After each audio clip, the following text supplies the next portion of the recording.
Dando prosseguimento para falar sobre desafios na pesquisa em saúde e espiritualidade, em espiritismo, convido o professor Frederico Leão, graduado em Medicina pela Universidade Federal de Goiás, mestrado em Psiquiatria pela Universidade de São Paulo e doutorado em Comunicação e Semiótica pela PUC de São Paulo.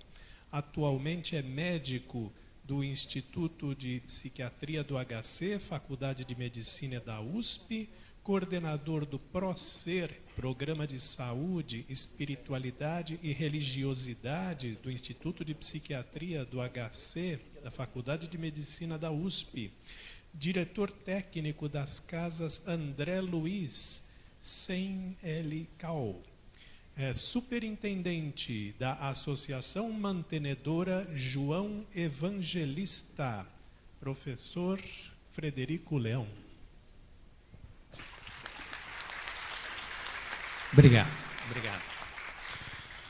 Bom, inicialmente gostaria de agradecer ao Marcelo e ao Mário Pérez pelo convite de estar aqui presente, uma coisa que me encanta, me deixa muito feliz, mas gostaria também de fazer uma declaração de que eu não vou apresentar o espiritismo do ponto de vista de um espírita. Vou fazer uma reflexão de um ponto de vista de um pesquisador. Mas não fiquem preocupados, não que eu não entenda nada de espiritismo. De um certo modo, eu nasci numa família espírita e, então, eu, desde pequeno, tenho intimidade com essa visão de mundo. Acontece que quando eu falo que eu vou colocar sobre uma perspectiva de um pesquisador, é que apesar, que dando continuidade aos meus interesses sobre a alma humana, me tornei um psiquiatra e na minha formação sempre estive interessado na dimensão espiritual do ser humano, sempre valorizando também a dimensão física. Não tenho uma visão dualista das coisas, acho que tudo está interligado, como já foi dito aqui, existe uma conexão entre todas as coisas. Então, cuidar do físico, da genética, do metabolismo, né? Dos nossos neurônios, neurotransmissores e tudo, é tão importante quanto cuidar da nossa dimensão psíquica, da nossa relação, por exemplo, no útero da mãe, dos traumas do nascimento, do desenvolvimento psíquico do ser humano, como também é importante a natureza transcendente, a dimensão que a gente está chamando aqui de espiritual do ser humano, e que grandes mestres, a meu ver, na história da humanidade, têm nos despertado, nos estimulado, né? Moisés, Jesus, Buda, Confúcio, Lao Tse, Maomé, entre outros tantos, nos apontando possibilidades de acesso a essa dimensão. Os gregos também, os gregos clássicos, refletiram sobre isso do ponto de vista da filosofia. Platão, por exemplo, refletia, que ele chamava o mundo das ideias, né? Essa dimensão intelectiva. Acontece que a ciência, num dado momento, se restringiu a um objeto de estudo que dificultou essa relação. E agora nós estamos vivendo um momento de reharmonização entre os avanços científicos e essa dimensão da cultura humana que sempre esteve presente na história da cultura humana. O ser humano nunca deixou de ter uma dimensão espiritual, desde as suas origens, como já foi mostrado aqui nas pinturas rupestres até os dias de hoje, sem nenhum tipo de interrupção, o ser humano se questionou, acreditou, confiou e buscou o transcendente. Mas me foi solicitado a falar sobre as questões do espiritismo. Então, aí eu coloquei aquilo que eu entendo que são os 4 fundamentos do espiritismo, da doutrina espírita, codificada por Allan Kardec.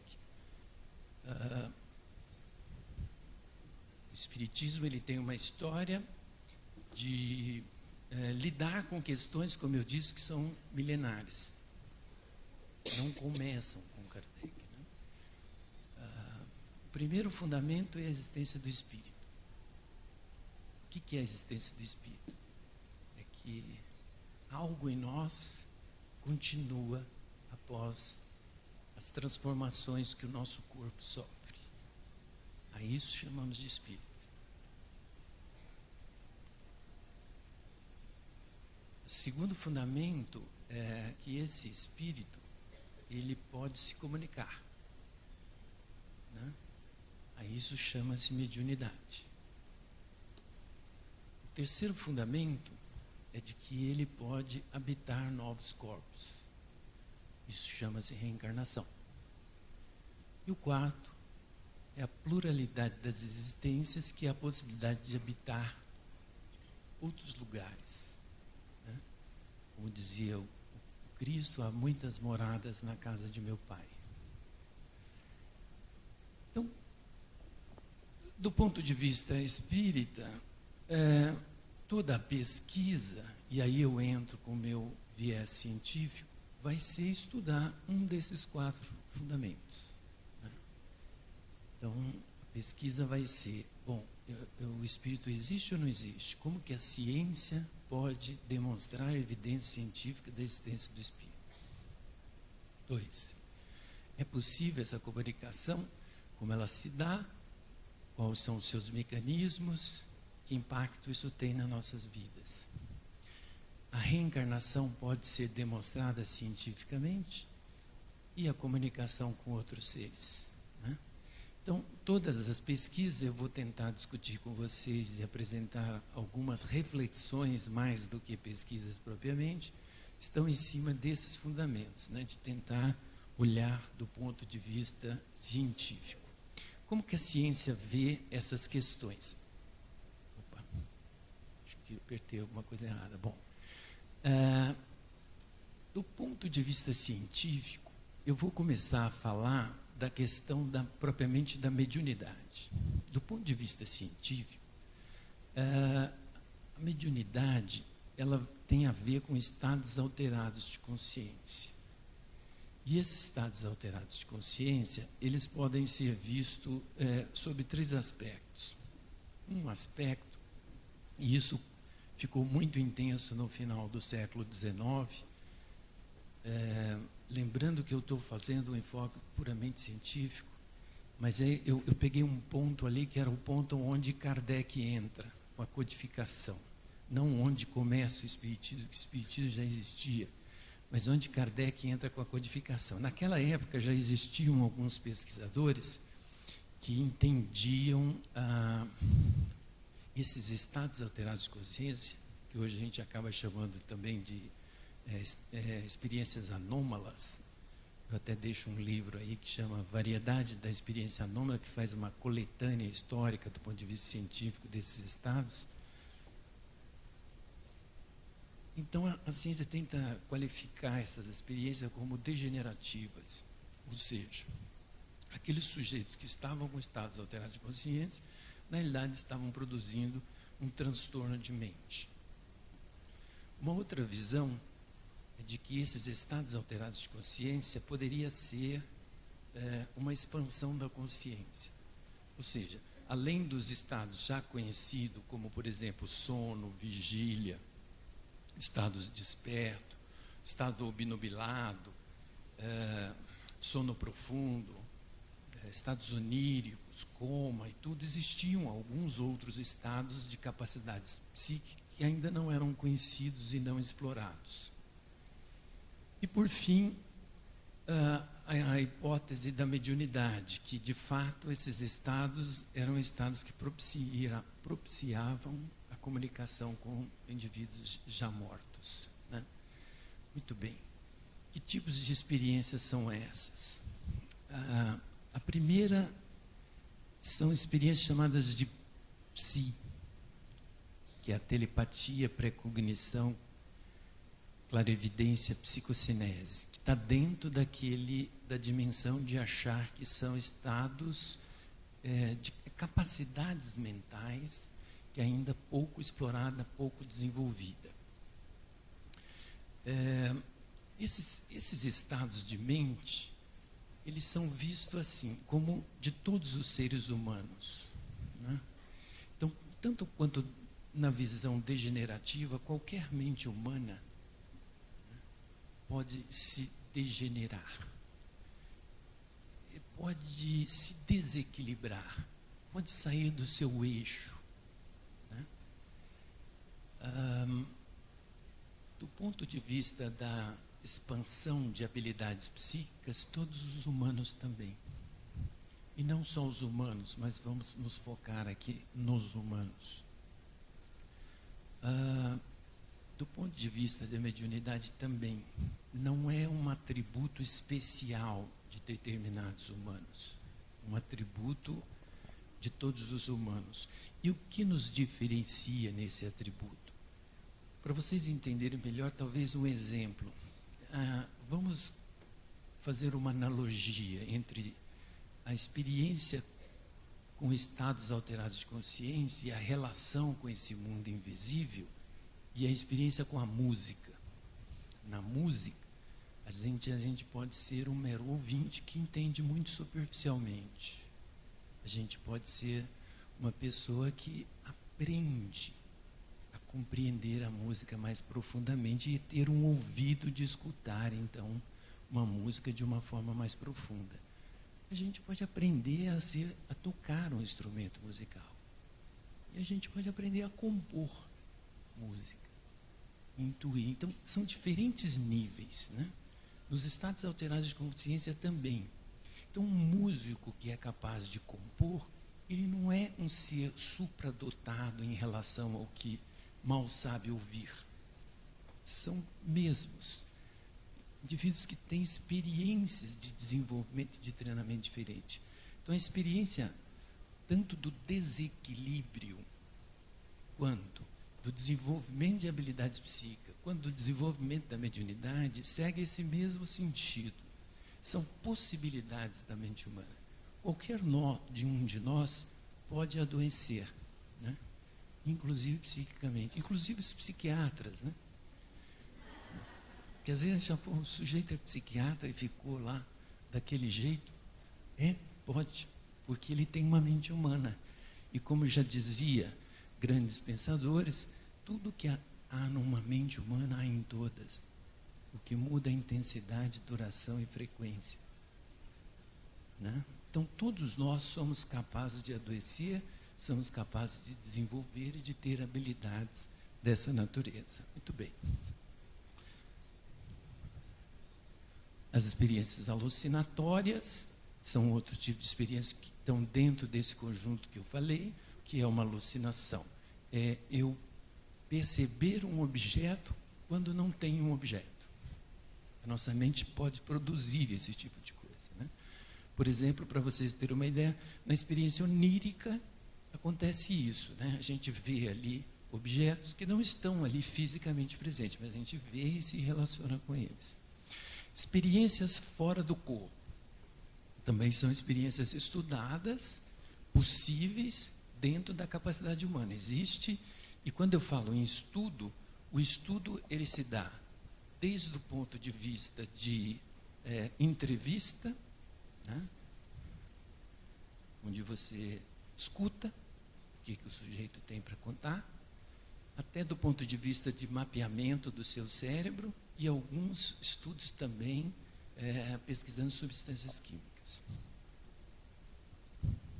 Experiência de quase morte, que são aquelas experiências onde o indivíduo, teoricamente, não deveria ter experiência alguma se ele fosse um mero fruto da atividade cerebral. E o coração para de bater e o sujeito é declarado como morto. Então, teoricamente, ele não poderia produzir nenhuma experiência. E algumas pessoas que passam por esse período por um tempo, ao retornar, relatam alguma experiência. Também existem muitos estudos sobre isso. A experiência de possessão e de mediunidade, onde tem uma questão que Kardec coloca no Livro dos Espíritos, que é o texto base para quem quer compreender o Espiritismo, onde ele pergunta para os espíritos interferem na nossa mente? A resposta é muito mais do que vocês imaginam. E aí algumas pessoas ficam assustadas com isso. O que sou eu? O que não é eu? Onde eu entro nisso? Quem que controla quem? Né? E aí a grande reflexão que a gente tem que fazer é a seguinte: existe algo que é necessário, que acontece independente de uma vontade individual. Existe algo que é possível por uma vontade supostamente individual, daí eu vou explicar isso supostamente, tomar algum tipo de decisão. Eu vou dar um exemplo que talvez ilustre isso que eu estou querendo dizer para vocês. Imagine um sujeito dentro de um barco em alto mar. E aí começa uma tempestade. E ele chega numa correnteza. E muito bem. E o barco dele furou. Se ele não imagina que ele é ninguém, que ele é muito pequeno e que ele não pode fazer nada, ele vai imaginar o seguinte: ele vai ficar apavorado do ponto de vista psíquico. Mas por que ele vai ficar apavorado?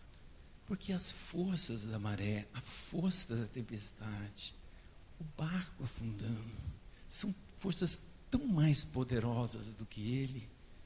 O que ele pode fazer? Ele pode rezar para Deus ajudá-lo, para os espíritos, para as forças.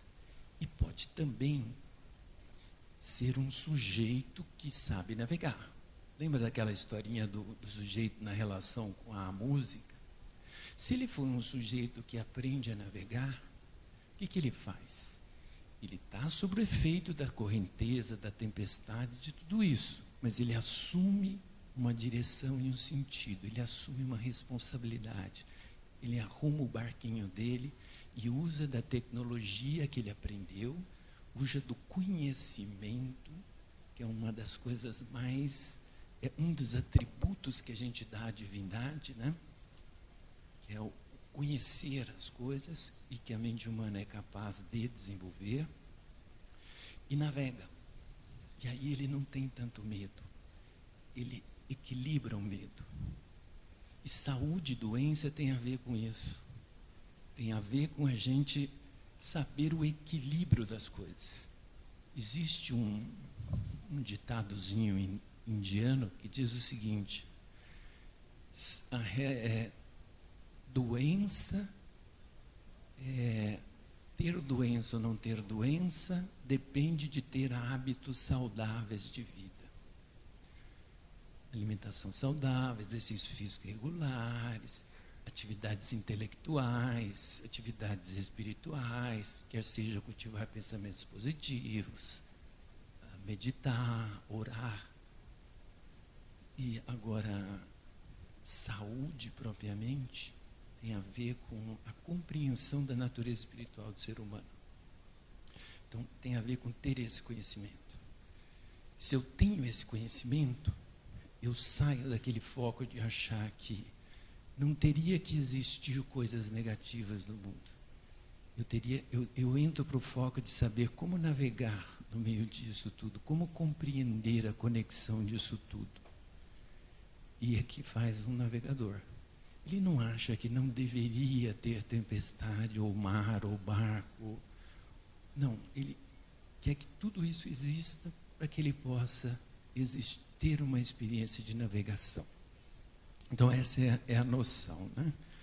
Então, voltando à questão do Kardec, voltando à questão da possessão e da mediunidade, tem a ver com isso. Foi falado aqui que tudo está conectado.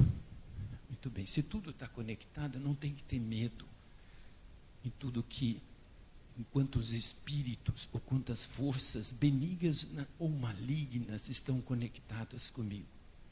Eu tenho que saber navegar com elas. Todos nós sabemos, do ponto de vista científico, que bilhões e bilhões de células e de micro-organismos habitam no nosso organismo. Nós ficamos apavorados com isso. Eles estão influenciando a gente. E nós também. Nós estamos navegando no meio disso tudo. E os pensamentos positivos, pensamentos negativos, vibrações, tudo estão. Nós somos sistemas abertos, interconectados. Quando temos uma religião, uma denominação, eu acho que todas são maravilhosas, sou um pesquisador, estudioso desse assunto, nós temos um mapa. Porque as religiões, eles são mapas que nos ajudam nesse processo de navegação. Experiências de contato com alienígenas, dentro da pluralidade das existências, experiências místicas ou religiosas. A grande questão aqui, do ponto de vista científico, é separar essa dimensão degenerativa, da expansão, da mediunidade e da possibilidade de eu ter experiências que são saudáveis, importantes, porém, a nossa comunidade, o nosso conhecimento, inclusive científico, ainda os qualifica como patologias. Bem, o estudo da mediunidade, que é foco da nossa fala aqui hoje, ele começa no século XIX e XX, dá uma ênfase às investigações de cunho ontológico, que é do ser, da existência das coisas. O médium é visto como um produtor de fenômeno, pouca compreensão da história de vida, do contexto social. Atualmente nós temos uma escassez de estudo. O nosso grupo tem contribuído. Eu vou apresentar para vocês o nosso grupo, um pouquinho mais na frente, mas, como foi dito pelo próprio Marcelo, eu trabalho no Centro Espírita Nosso Lar, Casa André Luiz, que é uma instituição que há mais de 60 anos, quase 70, associa práticas espíritas no enfrentamento da saúde. Quando eu fui para essa instituição, resolvi fazer uma pesquisa científica para ver se a mediunidade praticada lá era uma mediunidade que de fato pudesse impactar na vida daquelas pessoas que são deficientes mentais e físicos, deficiências múltiplas.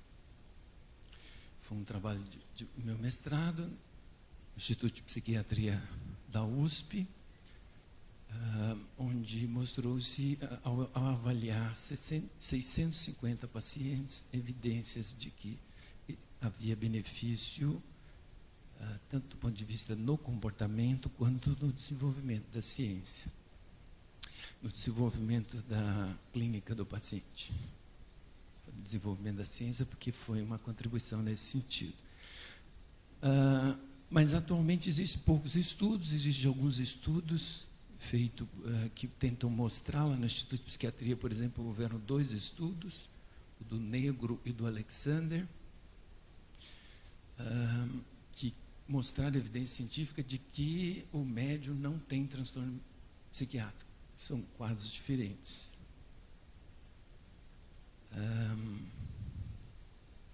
Hoje em dia, existem alguns estudos, principalmente o pessoal lá da psicologia da USP, o Wellington Zangari, a Fátima, o Everton Maraldi, que está lá com a gente também, estão estudando muito a questão psicossocial desses fenômenos, né?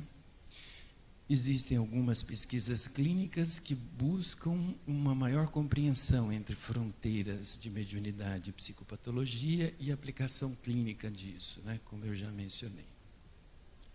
E há uma retomada de estudos ontológicos, agora numa perspectiva mais laboratorial, né?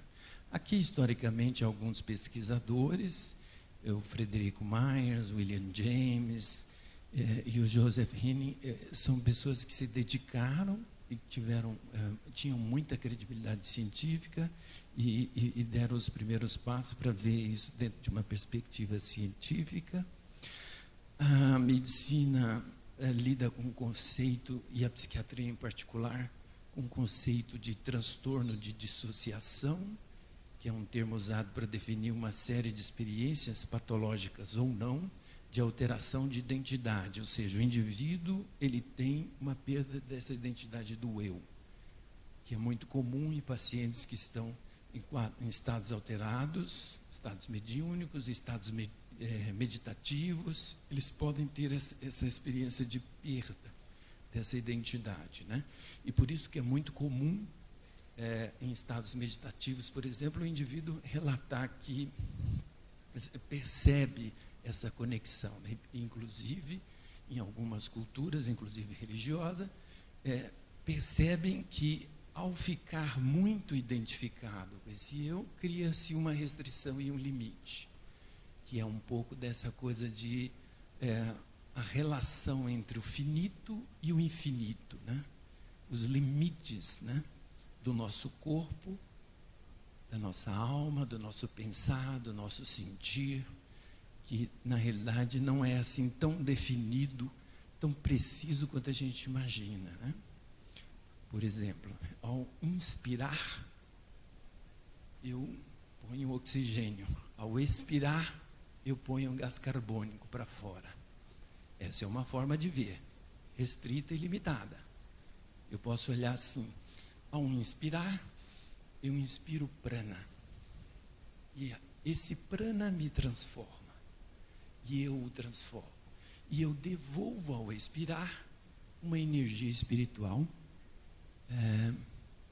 que vai expandir a minha presença no mundo, que é uma outra forma. Bem, Marcelo está me dizendo que o meu tempo está acabando, eu vou avançar em algumas questões aqui, mas então o processo de conceito dissociativo, ele é uma forma de ver, mas não do ponto de vista só patológico, isso que eu queria deixar importante para vocês aqui. Porque ele pode ser visto como um transtorno, mas pode ser visto também de uma outra forma. Se eu tivesse que deixar uma mensagem para vocês, eu queria que vocês pensassem sempre nessas três possibilidades. A gente pode estar tendo uma experiência dissociativa, equilibrada e saudável, ou uma experiência desequilibrada, assim como na nossa vida, no cotidiano nosso, né? A gente pode fazer coisas que realmente estão em equilíbrio e fazer coisas que a gente sente que não estão. É provável que muitos indivíduos que estão buscando ajuda para esse sintoma tenham aparentemente encontrado nas religiões um importante recurso de manejo, sentido, controle, um modelo interpretativo ou um idioma de expressão para os seus conflitos e sofrimentos. Como eu disse para vocês, as religiões elas são mapas, elas são formas onde as pessoas compreendem e dão sentido e significado às suas experiências, né? Bem, isso para citar que no Código Internacional de Doença está se abordando essa possibilidade de estados alterados, de transe, o DSM também, onde já se inclui do ponto de vista negativo quando a pessoa não tem esse contexto cultural ou religioso, né? As funções terapêuticas da humanidade, da mediunidade, o papel do médium, que tem de organizar experiências emocionais do indivíduo, mas o que mais me interessa nesse campo é a aplicação prático-clínica, né, do como que a mediunidade pode ajudar o indivíduo a ressignificar as suas experiências e a encontrar o equilíbrio do seu sofrimento. O PROCER, do Instituto de Psiquiatria do Hospital das Clínicas, da Faculdade de Medicina da USP, ele tem essas 3 vertentes, que é prestar uma assistência às necessidades e conflitos espirituais e religiosos dos pacientes. Instituto de Psiquiatria, a gente está expandindo isso para o Hospital das Clínicas inteiro. Lembrando que no Hospital das Clínicas existe o CARE, Comitê de Assistência Religiosa, que dá assistência religiosa e espiritual aos seus pacientes. O PROCER não dá assistência religiosa, ele faz a interface, ele faz uma produção científica que é investigar o impacto da espiritualidade e religiosidade na saúde mental, através de incentivo de desenvolvimento de diversas pesquisas. E a gente faz o treinamento, quando o Giancarlo falou que uma das dificuldades que os médicos têm de lidar, e os agentes de saúde de um modo geral, de lidar, é através da falta de treinamento.